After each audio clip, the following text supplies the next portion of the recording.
Since we last spoke, we've really seen the rise of the AI slop, as people are calling it. I've never had more people DM me an ad that we've made for someone and be like, this is 50-50 split between like, this is awful and this is hilarious. How are you seeing animation, AI animation, expand across our ad accounts? It's flying, to be honest. What we've started to actually do is start to build characters for brands, something like Higgsfield, to create the character, and it's very easy to replicate that across multiple different scenes once it's built. In a world where everybody's like moving towards automation, this concept of like manual asset research and how much value we're still seeing our team get from building up a personal swipe file. I saw an example that I'd love you to break down, like of how one of our strats had done that sort of research to create a real top performer literally this week. It is now kind of completely rallied one of our accounts and become a top spender over the last like 14 days. It's broadening your TAM. It's targeting someone with more purchasing power who's feeling that pain point just as much as the person who's actually using the products. Yeah.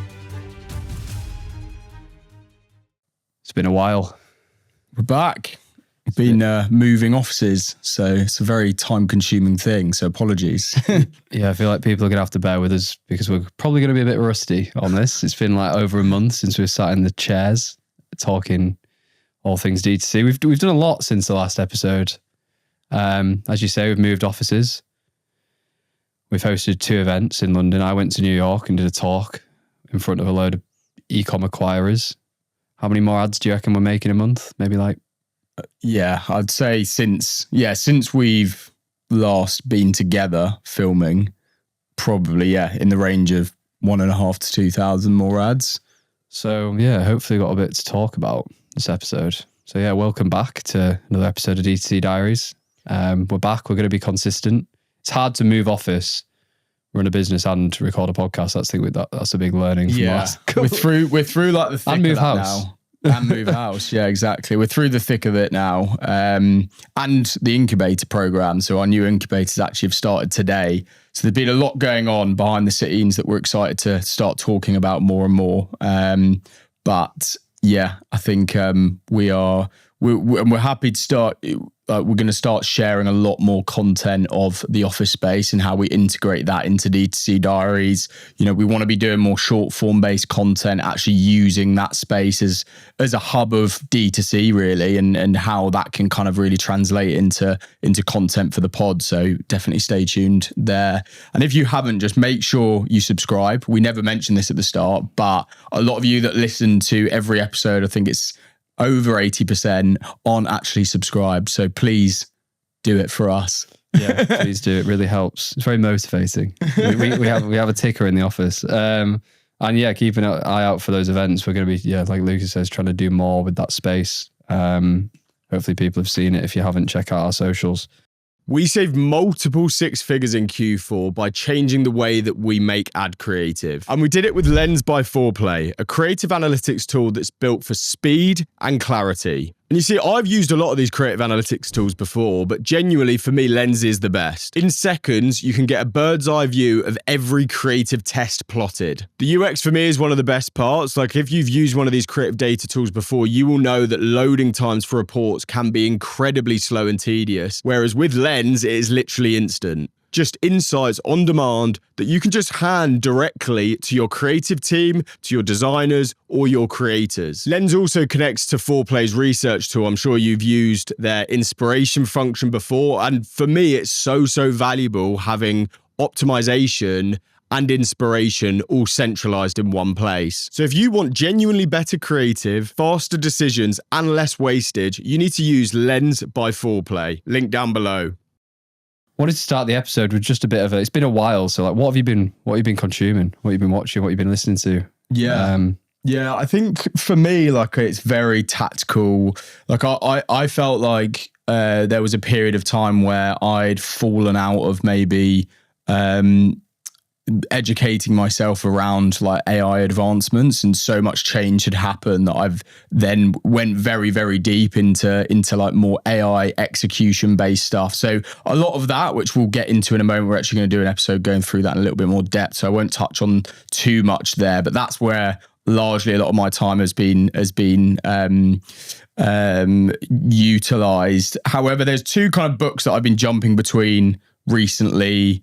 I know one of them you've definitely read, Brad Jacobs, How to Make a Few $1 billion. This is like the prime yin and yang. One is like capitalism. One is like creative. Through creativity. But I think, that's the beauty of a strategist, right? Yeah. Like they have to be at that interception. But I think, Brad Jacobs, How to Make a Few $1 billion, and then Rick Rubin's The Creative Act. As you say, two very, very different books. I think Brad Jacobs' side of things, to give you context, I think he started around 6-7 companies that achieved over $1 billion valuation. David Senra, which Founders Podcast, I released a podcast with him, which is really amazing podcast. But yeah, he goes in, buys public businesses and makes them more valuable and earns on the upside. So it's like, it's like spotting often £100+ million enterprises and creating growth that's like, how do they 10x that through like leverage in key areas? Yeah, 100%. And I think some of them are, it's literally down to team. Like he brings the same team with him, which shows, and one thing he talks a lot about in the book is actually building like an incredible culture, credible team of A, and obviously sometimes has to be B players, but never C players. And I think that's the super important thing. And he has like a really interesting thing that he talks about. Like if you're, I think he talks about this on the podcast as well, actually, but like you should do a test with, if those that are listening that run a business, almost ask yourself this question right now, that ask every single person that's in your team, or maybe like the people that directly report into yourself, if it's a bigger company. And the way that you answer this question will essentially identify whether they're an A, B, or C player. So if they're a C player, you'll turn around. If they said they were leaving tomorrow, you'd say, well, I was probably going to get rid of them anyway. Sometime down the line, we'll definitely be able to get someone better. B players like, oh, that is a shame. I do like them, but we are, we likely could replace that role, and we're going to find someone. We could find someone even better than that person when we rehire. An A player is like, this is like crippling. Like, I feel like I've just been cheated on. If this person goes, like, I think we're going to really struggle to replace them. And his whole thing is like, find that analysis and find the A players and, overpay for them massively, because you can never really overpay for an A player, in the long term, because, they're so hard to come by. Yeah, I really like how simple he makes everything as well in that book. Like he simplifies a lot of complexity, focuses on like 1 to 2 constraints to move businesses forward. Yeah. It's really interesting. And I want to touch on some stuff around like foundational, simple things towards the latter part of this podcast. Yeah. Someone that's similar to him, which I'd recommend everyone checking out, is a guy called Jason Cohen. He runs he started 2 unicorns, exited 2 businesses, one called WP Engine, which he exited for I think $1 billion. But he writes a blog called A Smart Bear, named after a company that he started prior to that last one. Fascinating articles on everything from product market fit, strategy, those topics that are really hard to find good writing on, because it's like, what is good strategy? It's very hard, I think, right now in a service business with all of this uncertainty in terms of AI and direction to create really good strategy. Found a lot of his stuff very useful and doing a bit of work on that in Q1. So I'd recommend everyone have a look at that. And then reading Benjamin Franklin's autobiography, which is pretty interesting. What's the biggest takeaway so far from that? I'm about 7 pages in. Come back next episode. Nice. But yeah, just wanted to talk about what we're consuming. It's always interesting to hear what you've been reading. You mentioned Rick Rubin's Creative Act. I think how's that been? I think that's a good segue into. Yeah, I think the reason that I've tried to dive into this book a little bit more is one that I've kind of read or come back to a couple of times previously, but I think in a world now that is so governed by AI and advanced automations, processed, everything being done for us essentially, I think it's very easy to get wrapped into this idea that or get lost in the source and almost lose the essence of being creative, especially with performance creative. And I think being creative is one part of that, but I think creativity stems into lots of different things. It's the type of research that we do. It's the thing, doing the things that aren't scalable. And I think sometimes in today's day and age, we are losing sight of doing the unscalable. And that could be as simple as, picking up the phone to your customers and actually like asking those questions. Or I know Tony Zhu, I think you pronounce his name, the founder of DoorDash, he speaks a lot about this. Like every single person that joins his company, he gets to they have to go and do actual trips and deliveries together to really understand like the end-to-end process of, someone putting an order into actually receiving that product. And there's this quote in the book, in Rick Rubin's book, about like action reveals information as you work. And I do think there's this idea that if you're not actually doing the action, if you're not getting your hands dirty, is that potentially limiting, the potential insights, learnings that you could be garnering from that? Yeah, I think customer interviews is a really good example of that. Most brands don't do them. They're very interested. If you do them well, I think using something like a jobs to be done framework is really powerful. I've been reading about that recently. I think that ties nicely into like one of the topics I wanted to start with, which segues into our creative portion of this. I think we're going to just do a bit of a recap this episode on like what's been happening tactically across creative, performance, strategy. And I think one thing that's been clear to me is, like you said, like in a world where everybody's like moving towards automation, moving towards AI, data, qualitative data analysis, quantitative, trying to automate as much as possible, this concept of like manual asset research, and how much value we're still seeing our team get from building up a personal swipe file, almost like trying to build a process personally, which I do think is very different for each individual. It doesn't have to be the same. And it depends on like who you're trying to get in the mind of.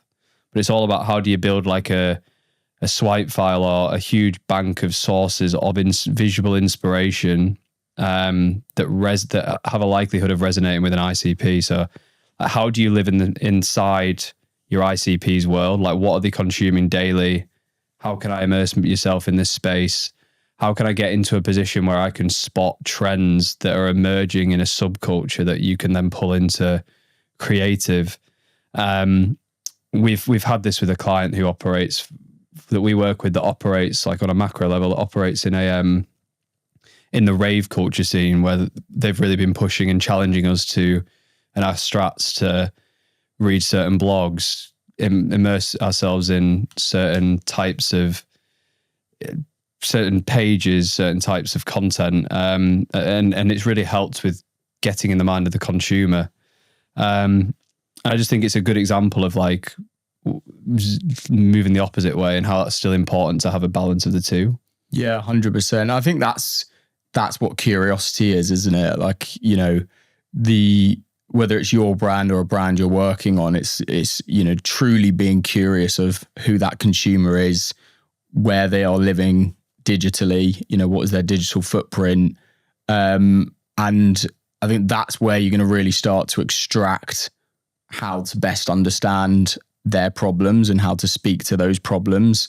And I think, the answer is always, how do we automate this? And I do think it's important to remember that with that level of automation and where we are going to build efficiencies, which we are, it's like, how can you actually strategically spend time on the things maybe that you could automate, but aren't going to do anywhere near as good a job as you as the leader and the point of QC? Because if you're working with AI as well, you got to remember you're the point of QC. So if you don't truly understand the customer on a much deeper level, you as the filter aren't going to be very good. Yeah, and we're going to come on to in the next episode a lot of the ways that we're working to free up our team's time to spend more time in that area. Yeah. So I saw an example that I'd love you to break down, like of how one of our strats had like done that sort of research to create a real top performer literally this week. Yeah. So weird, because you mentioned this to me today, and then definitely got me thinking about it more. And then I was chatting to Caden, one of our strategists, and he literally we weren't even discussing this as a topic, but he was talking to me about that and the importance of doing that like really gritty manual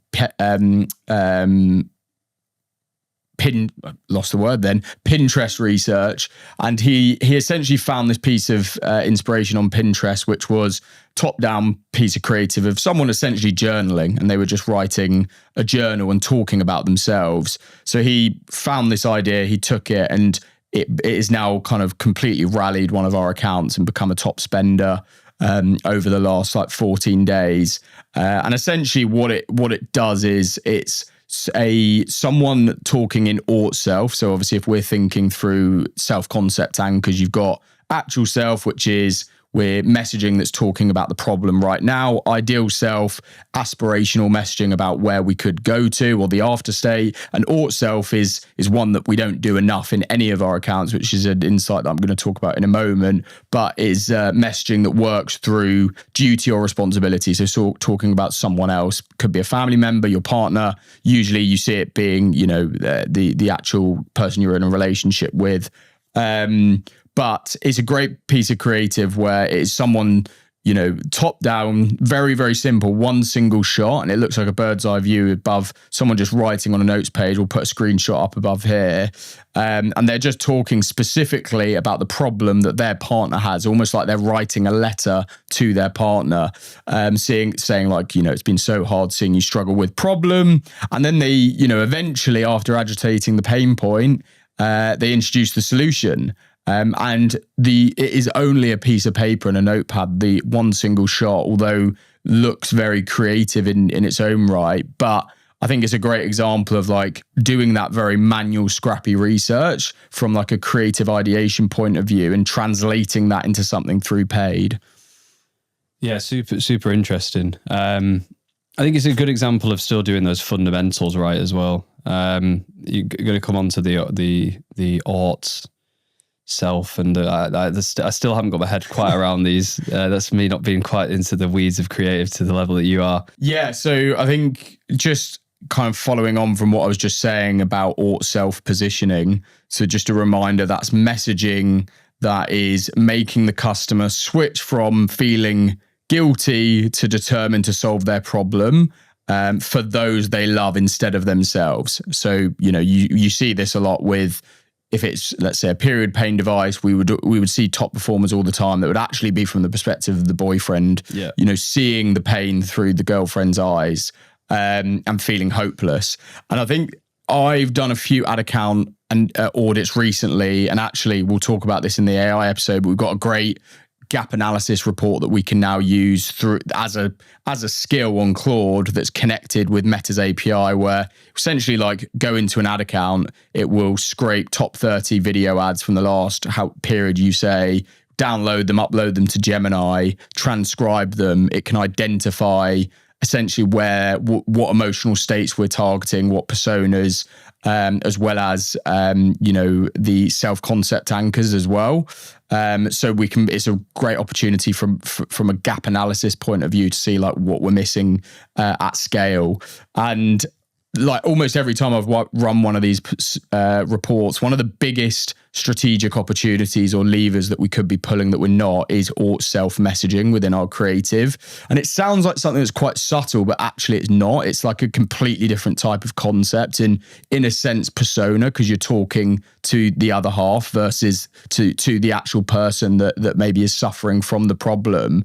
And then when we're starting to then take that strategic opportunity and create content with it, we're seeing it perform really well within the account. And doing this in its simplest form is actually just going and finding your top 3 performers right now, whether that's UGC or whatever, and taking that, putting it into like one of your, if you've got a script writing skill, whatever you use, and just saying, take this script and put it in ought self messaging. The goal is to, speak to this persona through the lens of their partner, and it will do a really good job at just turning it into essentially a third person concept that speaks in ought self messaging. And I think that is like a real quick win opportunity that you should be doing that maybe a lot of people aren't doing in their accounts right now. I think it's really interesting because it can also massively improve the TAM of your products. The period example you referenced is super interesting because I remember one of the first creative clients we onboarded at For You was a period product. I remember that. And they'd done that change, and that's what unlocked their growth for them. They'd gone from targeting women to targeting boyfriends. So just remember that was a very tangible example. Yeah, it's a great like TAM is a great point actually, because it's, if you're a lot of these accounts, and I don't ever really put two and two together, but really like that's what it all comes down to: diversity through messaging, through persona, through vehicle. But yeah, like if we're diversifying to auto self messaging when we're not doing that before, it's going to help with incrementality, right? Yeah. Also, if you can do it to an audience that's maybe got more purchasing power, things that come to mind there is like younger people suffering from something like acne, but angling it towards women. Yeah. Mums who are going to buy that product rather than targeting someone under the age of 20 with no disposable income.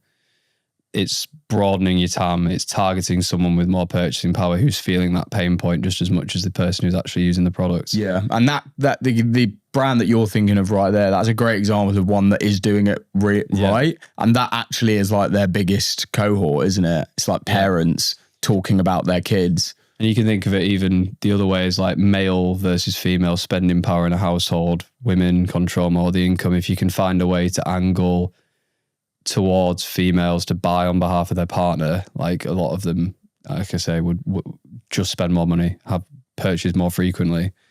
So yeah, I can see it being a huge unlock, and it's a higher level of like strategic thought, but it's quite easy to run that analysis if you can, again, pull some context on the concept and just ingest your ads, like you said, and pair it together to get Gemini to run that through. And if not, great example of using domain context, transcribe this whole section of the podcast, put that into Claude, as well as your transcript, and then ask it to do it. Yeah, 100%. In terms of frameworks or like vehicles, I guess we've had the rise. I think since we last spoke, we've really seen the rise of the AI slop, as people are calling it. I actually have one of our clients where we've been running this at scale. Have you seen the poo characters we've been running for one of our clients? I can't think of the one. I don't think I mind us mentioning, but Heights, where we've got the poo, poo characters. I've never had more people DM me an ad that we've made for someone and be like, it's like 50-50 split between like, this is awful and this is hilarious. Yeah. But yeah, how are you seeing AI animation, like expand across our ad accounts? Yeah, I think it's flying, to be honest. Like, it's definitely something that's just working incredibly well. Like, if you can find a way to do this at scale, like, I think there's huge opportunities there. And I think, again, it's an example of like tapping into maybe a cohort that you weren't getting in front of previously. And this idea of like lookalike theory of, really, there's the type of creative that this is going to appeal to, so the type of person that this is going to appeal to. And if we're not doing that, we're potentially leaving money on the table, not getting in front of them. But I think a few that were just generalized ones that we're seeing working really well were like, these kind of 3 reasons why explainer videos, but it's like a Pixar character, green screened over actual B-roll. We also are doing like these you will have seen all of these. We'll overlay some examples of ones we've done, but claymation style, where it's like third person talking about a person, an individual through a narrative, but it almost looks like it almost looks like a Disney film in a way, but done through like claymation. And what we've started to actually do, and we've got an AI videographer that's joined the business, is start to build characters for brands, because once for us, it's like finding that balance of diversity, but also taking a character like the example you just made. And once you've got that, being able to build efficiencies around how we produce that at scale, but in different formats. Yeah. So, once you've got that, you can use something like Higgsfield to create the character, and it's very easy to replicate that across multiple different scenes once it's built. So that's something that we're starting to do more and more. Seen a couple of good cartoon ones that the team have made as well. And I also think like the science explainer videos are very similar in theory. Like a little bit more polished. And there's a way, I think there's some brand pushback on these at times, but there's a way to find. You can find a way to do it that aligns with brand if you're creative enough to find that solution. I think the beauty about these style of ads is like you're not trying to pretend not to be AI. Like that's why they're usually low friction and why more brands are being more and more open to this. But I think a great place to look for this for inspiration. We can send some links down below, but there's these, and I think this is just a great example of like these kind of Chad Scaler grey hat marketers that are just capitalizing on these, being able to use these tools. But they're like these theme pages that just are random. You can just tell it's all generated with AI and the scripts, everything. But it will be like, there'll be one that's specific to, they're like educational channels, but they just have it's all animated, and it will be like a tomato that's like, I'm a tomato. I'm a lot of my juices are killed when I'm left in the fridge, so leave me outside the fridge. Like stuff like that. I watched an Oren Johnson, the creator that does the Oren Johnson. He does a lot of organic content. They own that podcast. I don't know who you mean. Butchered the explanation. But he's got an Instagram page where he talks a lot about like trends in organic content, building brands, not performance at all, but he was talking about the concept of the rise of these like really niche experts in who are creating a lot of those like explainer videos on like the Tudors and things like this. It's like such a niche expertise, and he referenced a few of those like animation led videos, which I'll maybe we can link the video for that below. They're absolutely popping. Some of these channels, like millions and millions of views of every creative. I know there's one that's also like a, that I actually saw this on the BBC. It was, and I've completely forgotten the name of the channel again, but it's a woman who, it's like a woman who just like goes to different parts of history and talks about them, but she's walking through the towns and, that was a trend. And they just like went and met the guy and thinking it was like this woman, and it obviously wasn't. Just quickly before you move on from the concepts of like Chad scaling, things like that. Did you see the guy on Twitter who grew that GLP-1 business? Oh, crazy! 1.8 billion in revenue, and did you see how he did it with all of those fake pages? Yeah. Give some context just so people. So maybe we can put that up here as well. I don't know the name of the business. I wasn't planning on talking about this. But this guy had basically scaled what is essentially an affiliate consumer front end for a GLP-1 product.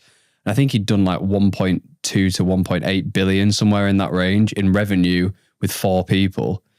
And the way he'd done it is setting up over 200 third-party doctors' pages on Facebook, and then running ads through fake pages that were positioned as doctors, and just absolutely ripping whitelisting. And he'd made like 50 million profit or something on that, which sounds low for that revenue number, but I don't think the margins were amazing. And it was just bonkers, just like people taking this like taking things to the extreme. That third party pages tactic works. We're obviously doing quite a lot from a founder perspective. We're doing quite a lot from like a persona page perspective. And it's allowing us to loosen up brand guidelines for those who are a bit more protective. But it was just absolutely wild to read that case study. I know, it's crazy. I mean, like there's always that's, you hear it all the time now. Who's going to be the first one person unicorn? Yeah. But like, we're pretty much there, aren't we? Yeah. I need to find the guy's name. I know you had a note on that kind of founder PR. Yeah. So, something that we like, it's again, like I just see it ripping all the time, like founder PR style headline static. So, meet the founder that solved X problem. Like every account that we run this for, it absolutely flies. The style that look like a news or PR focused headline. And then obviously you click in to see the article, whether it goes through to, usually it just goes through to product page, but it obviously could go through to an actual lander. But I think one thing that we've started doing here is like testing founder style PR headline ads in the main account. And then once we find the winners, we're spinning up actual third-party pages that are positioning these similar headlines about the founder, but through the lens of something that's like more educational. So, for example, we are doing this with Club Neuro right now, and we found a winner from a static point of view that was like, meet the founder that solved X problem. We've spun up third-party pages that's speaking directly to education around neuroscience and things like that. And we are essentially taking that exact winning static, multiplying it at scale, but doing it through the lens of something that's more educational and expert driven, and seeing that working really well. I think that third-party page hack is just so effective, especially statics. Going more native, that is an example of a bit more native format, I think. Yeah. Going more up a funnel, aligning the creative with the page, it can really introduce like just a whole other level of diversity statics for brands that are a bit more like protective. Yeah, for sure. I would say like just one final thing that I haven't actually mentioned here. I don't know, we're going to do an episode on TikTok Shop, but I just think I'm just seeing more and more just these like more raw, native, loose concepts working better from a UGC point of view than these like heavily scripted, structured UGC scripts. I think we've got one example of a brand that we work with, and there's a very clear there's a very clear comparison between very scripted UGC and stuff that is very raw TikTok Shop style, given a much looser brief to go and execute on. So I would like, again, just really advise, like if you are using TikTok as a source of inspiration, I think there's just so much that you can get from that in terms of just seeing how these affiliates are like garnering attention. It's pretty incredible. Yeah, there's an app called Social One, which is a really good source of organic inspiration. It pulls on a really tight timeline trending videos in specific niches, and trending organic videos. It's easy to go and find. So they do organic and they do GMV. You can use things like Callow data, Fastmos to find TikTok Shop videos, but the refresh time is quite slow. So the trends do come and go quite quickly, and it can be a matter of trying to jump on them fast. But I think that's a really valuable, probably the most valuable source of UGC inspiration for Meta. Yeah. I've been spending a lot of time over the last 2 to 3 months in TikTok Shop. We've been expanding our offer internally for like brands that are established, willing to invest and want to scale, like willing to invest for 3 to 6 months to make the channel work and make it a meaningful acquisition channel alongside Meta and Google. I think it's currently, for me, the second best place to spend money after Meta especially in terms of new reach, new awareness, growth. And we've been approaching it very much from like a Meta first, where how do we pull our creative process into that channel? How do we put creators on retainer? How do we brief them in a way that's very like performance creative based to increase the quality of content that we get out of that channel? But when doing that, it's become clear that you don't need to be as prescriptive. You need to give constraints and guidelines, but not like direct frameworks. Yeah. I think the benefit of these individuals is they're just spending so much time consuming content and trying to become better creators because they're incentivized to do it. And I think there's obviously the direct revenue benefit on TikTok Shop, but there's a really big opportunity. And this is why I think every brand should be on that platform, is because like leveraging your top creators from that ecosystem and pulling them into Facebook, whether that's just pulling top videos or engaging them on a separate relationship where they make X amount of assets for Facebook, it's just so valuable. Creators are really underpriced.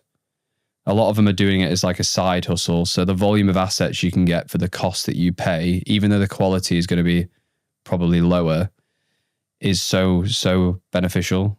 So it's like, I think signing up like 10 to 15 creators on retainers, running bi-weekly sessions, educating them on the brand, creative learnings, what's working, competitors, really treating it as that two-way street of like, I'm going to try and help these become better creators if they drive more value for us as a brand. It's like almost another, like if we're an agency working with a client, it's another creative source that's just so different to what we're producing. Yeah. I think it's just a no-brainer. And like, we're trying to encourage more and more clients that have got that ecosystem working to do that, or if they've not started, at least explore trying to get the platform working. Yeah, 100%. I mean, it's, yeah, like you say, there's multiple different reasons why it makes a ton of sense, both, as you say, like introducing new people into the funnel from a top of funnel point of view, but like that creator flywheel piece is massive. And I just think when you get to a certain level of scale, like you have to change the way that you are continuing to drive that scale. It can't just kind of be one-way transactional at that rate. So yeah, I would agree. We saved multiple six figures in Q4 by changing the way that we make ad creative. And we did it with Lens by Foreplay, a creative analytics tool that's built for speed and clarity. And you see, I've used a lot of these creative analytics tools before, but genuinely for me, Lens is the best. In seconds, you can get a bird's eye view of every creative test plotted. The UX for me is one of the best parts. Like if you've used one of these creative data tools before, you will know that loading times for reports can be incredibly slow and tedious. Whereas with Lens, it is literally instant. Just insights on demand that you can just hand directly to your creative team, to your designers, or your creators. Lens also connects to Foreplay's research tool. I'm sure you've used their inspiration function before. And for me, it's so valuable having optimization and inspiration all centralized in one place. So if you want genuinely better creative, faster decisions, and less wastage, you need to use Lens by Foreplay. Link down below. I just think beyond a certain scale, volume just wins. Like, and it comes on to like creative forecasting. And I was going to talk about this, but like, there's a big narrative around like volume versus quality. And like, I think the best brands are forecasting. So you've got like, I was speaking to someone on an audit recently about this. It's like most brands above a certain size have a forecast for new customer spend on Meta over time. The best ones are turning that into that ad spend forecast into an expectation of the asset volume needed to meet that spend level, using like existing data, benchmarking assumptions, and doing it through the lens of like a pessimistic view. So like assuming that assuming that this is the worst we're going to be at creative output from a hit rate perspective, we're going to over deliver on volume and assume that we exceed our measure of quality, like hit rate or average spend per asset, to avoid that shortfall. So to make sure they've got more assets than they need to achieve that spend. Obviously you need to back that into like a good strategy by persona, vehicle, formats, all the things we talk about. But it's really hard to get hit rate above like 20%. I think it's really that is hard. Like the gold standard. I think that is outstanding. I think that is like, we rarely see it higher than that, especially at scale. I think it's impossible to get to that at scale. Yeah, it's usually as you increase volume, you see a downtrend. Yeah, I think you want to keep it towards like 10 to 15%. Again, 15% is outstanding, 10% is like good. For some brands, when you get into higher volumes, it's going to be lower than that because the impact, the per asset impact, the incremental spend driven per asset decreases as volume increases because the audience you're getting in front of as you spend more decreases in quality relative to the golden cohort that you start with on a channel. So, and we're playing an outlier game, right? We're trying to find like unicorn ads and then have a portfolio of creative that can take more spend month on month.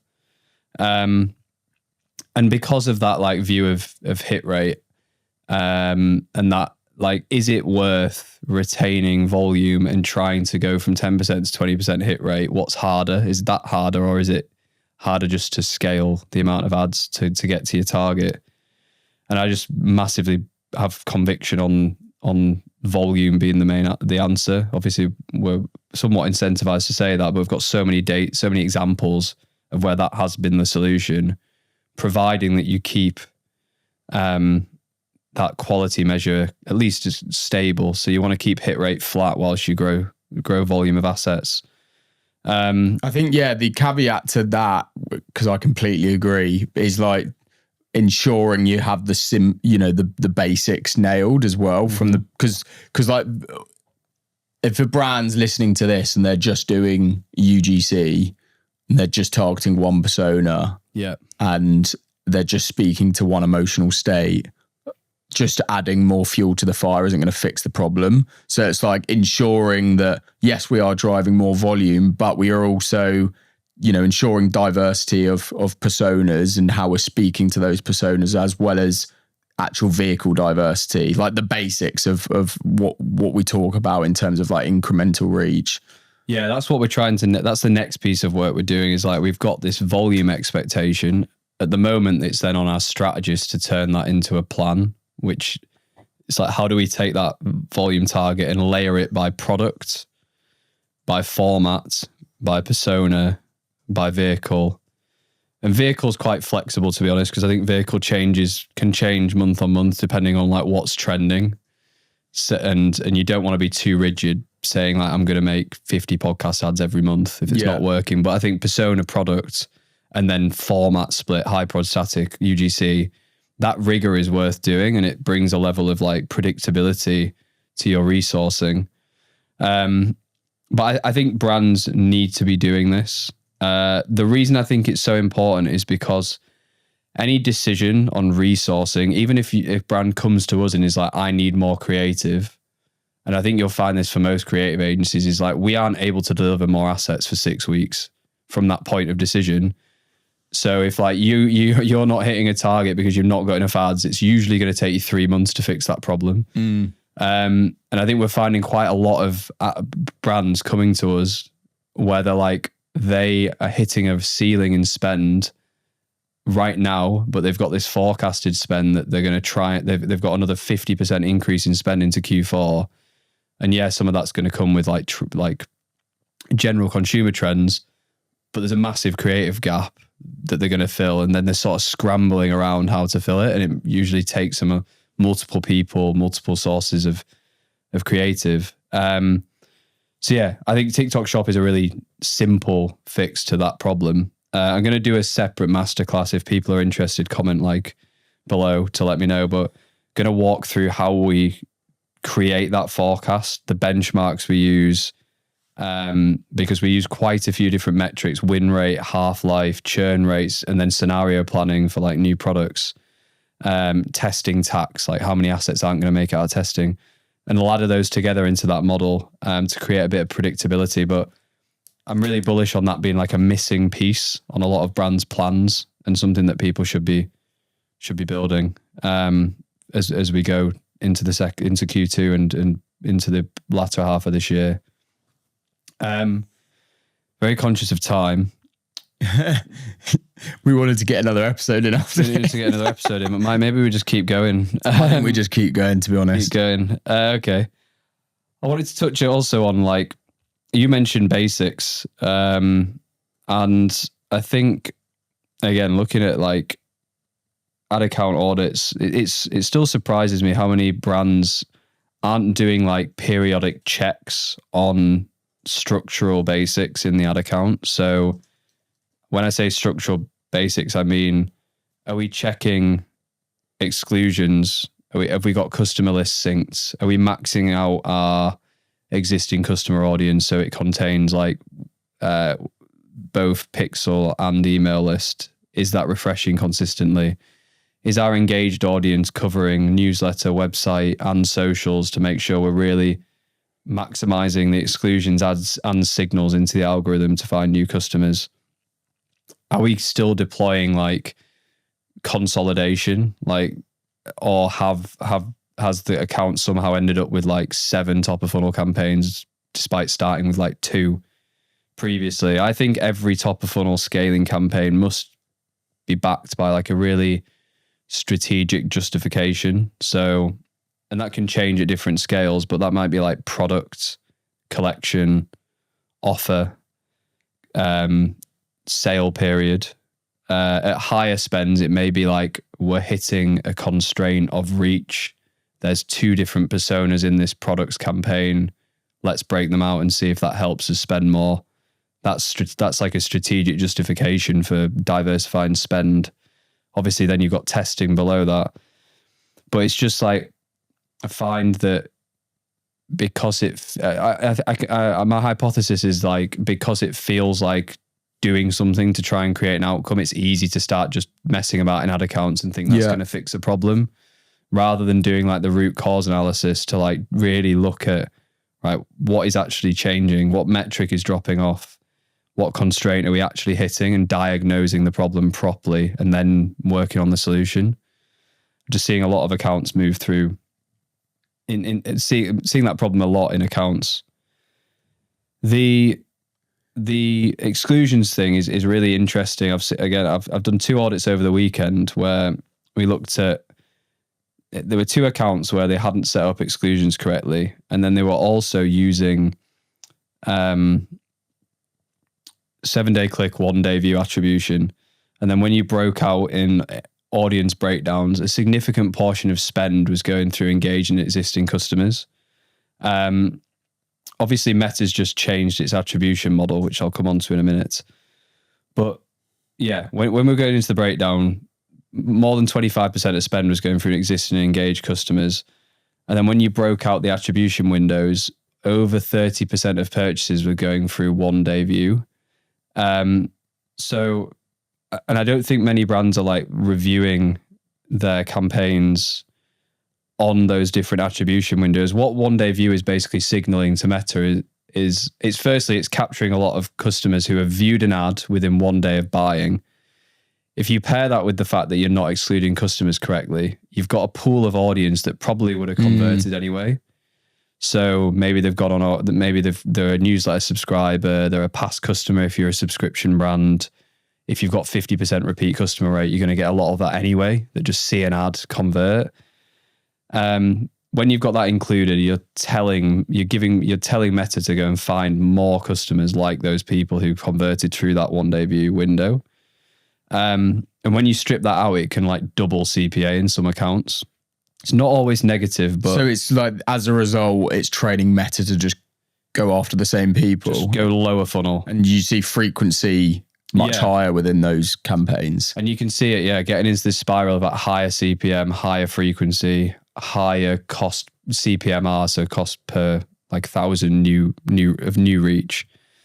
But I think when you pair the 1-day view and the lack of exclusions, it's also, and then think about like what assets are going to appeal to those users. It's going to be statics usually. It's going to be solution and product aware.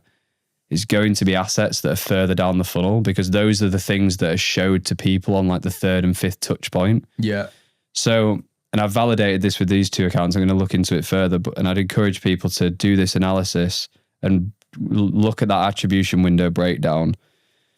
But I'm seeing brands almost get into a cycle of not doing the analysis, that the depth of analysis, and then almost like starting this like cycle of prioritizing assets further down the funnel and removing those that look good on a 1-day view, 7-day click, 1-day view attribution window that are lower funnel, and removing those that if you actually just strip out the 1-day view and side by side them all, and maybe you're in that problem and unaware stage, actually look way better. And it's like this self-perpetuating cycle.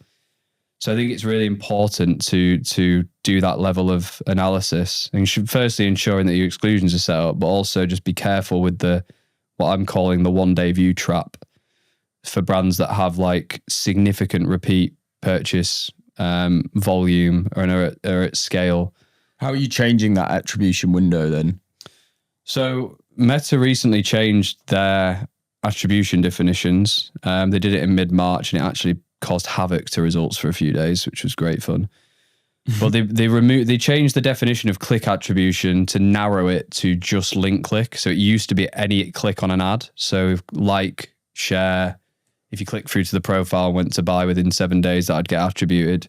They've removed that, and it's only click. So the attributed conversions on click has decreased because it stripped that out. But then they've layered in this concept of engaged through. So now you can optimize for 7-day click and 1-day engaged through, with the engaged through being like, shares, profile visits, and then the 5-second video views. So we've seen a big shift in reporting, both in platform and when comparing it to an MTA source like Triple Whale since that rollout. And we've been introducing that engaged through as our primary attribution source. But yeah, I think it's just for anyone who has that repeat customer base and hasn't reviewed like how much of it's coming through 1-day view and done that test to strip it out. Whenever we do that, it usually brings Triple Whale and CPA and in-platform CAC closer together. But in-platform will look worse, but spend will be more incremental because we've stripped that out. So I'd encourage people to do that test. Another thing we've been doing, which is showing some really good signs, is Meta rolled out its incremental attribution setup. We've got a lot of funded tests for our partners. So that's basically telling Meta to only optimize for incremental new customers, which is, it's mental that they've only just released that. we won't go into that. But it's a good sign that they're releasing so many features that advertisers actually want now, whereas previously they'd just mess with the UI and UX over and over again. We've been testing a lot of this. It's very early days. I expect it to become really powerful. I think because it's a new feature, their machine learning hypothesis is like machine learning algorithm hasn't got that much like that level of depth of data across advertisers yet, because it's rolling out, and compared to like a purchase event, it just doesn't have the level of pixel data. I expect by Q4 it'll be a much larger percentage of our total spend. What we've found there is like often when running that setup, last click, so direct attributed revenue on a click basis, doesn't look better. It's very varied by account. But when we've paired it with the right creative, it's often massively improved new visitor percentage and made that overall account more scalable. And interesting. It's helping us increase our total ability to spend for a brand by allowing us to deliver problem aware, those upper funnel creatives to a more incremental audience. And then that's allowing all of the other assets kind of like to feed off that new awareness. Yeah, because that's something we definitely see, don't we? Like where if we're working with a brand that are very focused on middle to bottom of funnel, very direct response driven, and trying to, facilitate incrementality through going more top of funnel, but as it's creative that isn't known within the ad account and therefore the algorithm, and it struggles to push it, and unless kind of CPAs are just really high. Yeah, that's something we've been speaking about a lot, isn't it? Like, how do we get out of that problem? Yeah, comes back to that plan. Like, whenever we come to the problem Lucas is describing is like loads of clients come to us, and their incremental reach is just in the bin, and it's like we need to move, and they've just been making product solution aware, lower funnel DR creative, and we almost need to completely transform their approach to advertising because we need to do all problem aware and unaware. But it's just so different. And we often find it really hard to break that cycle, don't we? Yeah. I'm hoping this can be like a bit of a hack. That's what I was thinking. That would this help with that? I haven't tried it on those accounts. There's 2 that come to mind that we work with currently, but we definitely can. But I think that comes back to that planning. Like brands that are coming to us in that position aren't seeing it's like seeing that coming, and it can take it always takes like 3 months to get out of that kind of hole. Yeah, it does. It's intention and consistency, but I do think that's like not a flaw, but like something that Meta are very much pushing diversity, but you do see it. Like if we introduce high production in an account that hasn't had a high production before, like you really have to force it initially to some degree to start seeing it spend, and sometimes you're just promoting winners early just to see how they're gonna consolidate in a different environment. Yeah, I think I've been forcing more spend for those things, and like giving it like maybe we almost like treating it a little bit like brand awareness spend, but not, because people won't like that when I say that. But like giving it like 20% looser NC ROAS, excluding it from like our total measure of efficiency for that period, allowing it to spend and just tracking things like, is it trending in the right direction? Is new visitor percentage meaningfully higher than the account average? Like, I can think of an account where we've introduced HiProd and the new visitor percentage on that is like 85%, but all of the other assets in there are like 40. Yeah. That is serving a purpose. The CPMR on that ad set and creative is meaningfully lower. Yeah. Than everything else in the account. It's like we need to, it's there, it's serving a function, even if it's not creating day one or 7-day click performance to the level we want it to right now. Yeah. So yeah, trying to build a bit of a playbook to get out of that situation, which me and Sam have been discussing. Yeah, I think we spoke about this before, but it sometimes acts as just the incremental driver that then helps creative that are slightly lower within the funnel from like an NC CPA point of view, even if you leave it, as you say, a bit of contingency with NCPA. And there was one account where like we isolated that creative that was targeting a completely different cohort, but as a result driving incrementality, and it had a higher NCPA, but a higher AOV as well. Another one you thinking of. I want to do an episode on CPMR and how we're using that in accounts, because I think it's a really interesting topic, because ROAS and CPMR often are negative, like have a negative, sorry, I'm trying to think of the word, like diverge, like they move in opposite directions from what I've been seeing.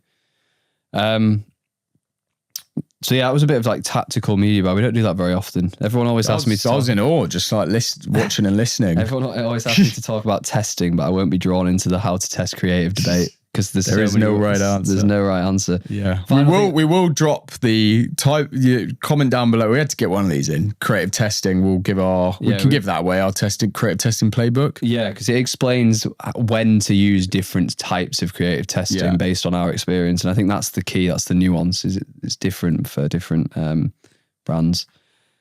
Final thing I wanted to touch on very quickly, last 5 minutes, is offer positioning, perceived value, and how I've been doing a lot of work over the last 4 weeks on helping brands reposition their offer. And I really like the concept of like starting with the persona and the marketing angle first and positioning your product in relation to that, which can often mean that you end up with multiple funnels and offers for different personas or buyers. Again, think of the mum and daughter that buy the same product, different offer, different positioning.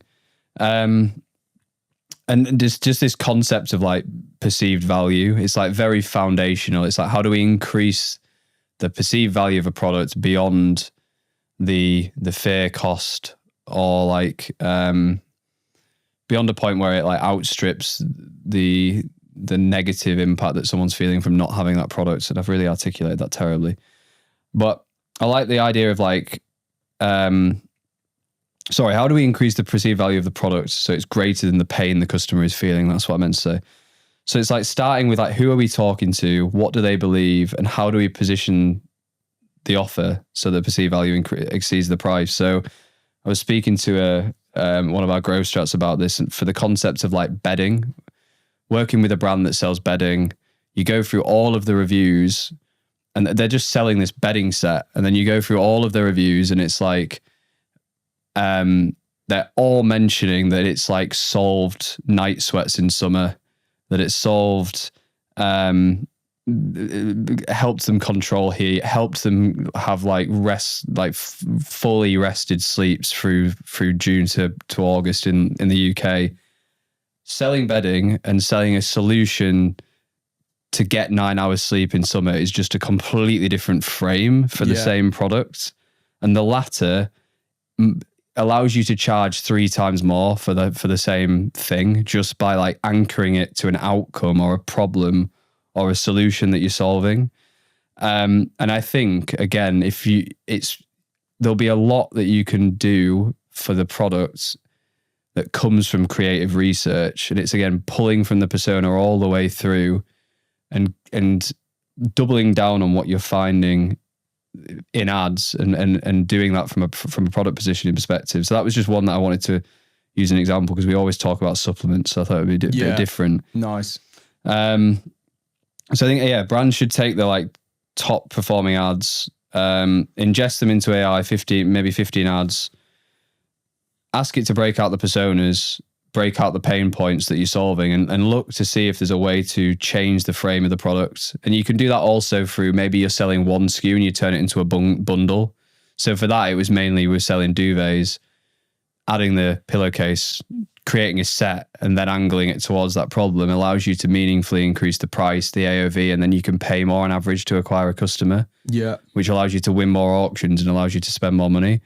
So it's like, I think there's a lot of strategy that people are missing in the way they present the products. And I think I can probably do another episode on this, but yeah, big lever. Just on that as well. Like if you are, because what you want to do is like you want to look what's in front of you, but also like what's not. Like it's the best data is the data you can't actually see.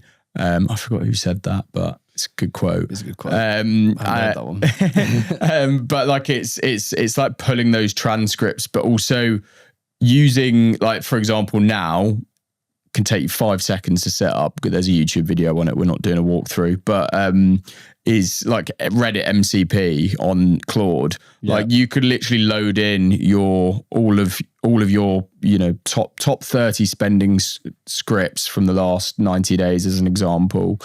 Ask it to analyze those, turn them into personas, as you said, and then you could instruct it to say, based on obviously giving it the brand context that you need to, and maybe other things like reviews, you can say, go to Reddit and identify where there are gaps in potential opportunities that we haven't explored from a persona and angle point of view, and it will actually be able to like find where the biggest opportunities are, because of it will look at upvoted Reddit posts with the highest uprated Reddit posts that are associated with the keywords in which you're targeting.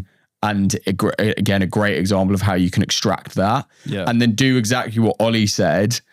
But then also you could go even deeper and be like, what are the core fears and motivators of this individual person? Because if you can speak to someone's fears, and, an example that you said was great about like the night sweats and it impacting sleep. Like, let's say that was a professional persona. Yeah. The fear is like not performing the next day in the office, but then to someone else, it could be something completely different. And that's the persona part. It's like the offer, you can angle, there's usually a core angle that works really well from an offer perspective, but then it's like aligning it to the different personas' need states. Yeah. And the offer positioning might be the same, but then the reviews that you place around the buy box and the imagery that you have in your slideshow may vary by, like, great example is, it's not really a persona, but I always just think like when old versus young. Yeah. Old need more trust. They want more social proof. Even things like adding trust badges for like payment providers works for older people. Even increasing the pixel size on text to drives better conversion rate often. Yeah. Gen Z, you shorter attention spans, shorter, punchier text, less copy, because again, you're going to lose them if we're talking about a lander. Yeah. I think, that's a big one actually, like in terms of offers, going deeper is like just doing some, there'll be there's loads on this. This is like more kind of old school marketing, but just how you speak differently to different marketing cohort and generational cohorts. Yeah. So I think that's like, do that on your PDP, do it on your current product page, and then it opens the door to even like pre-step and advertorials, which I'm not going to talk about in here because we'll go down a rabbit hole and we run out of time. But good. I thought it was a good episode. As Lucas said at the start, thanks for watching. Subscribe. It's good to be back. Subscribe. We'll be following up with more AI, more creative, a lot on the tech, IP, and processes and new things we've been building internally. So keep an eye out. Cool. See you on the next episode.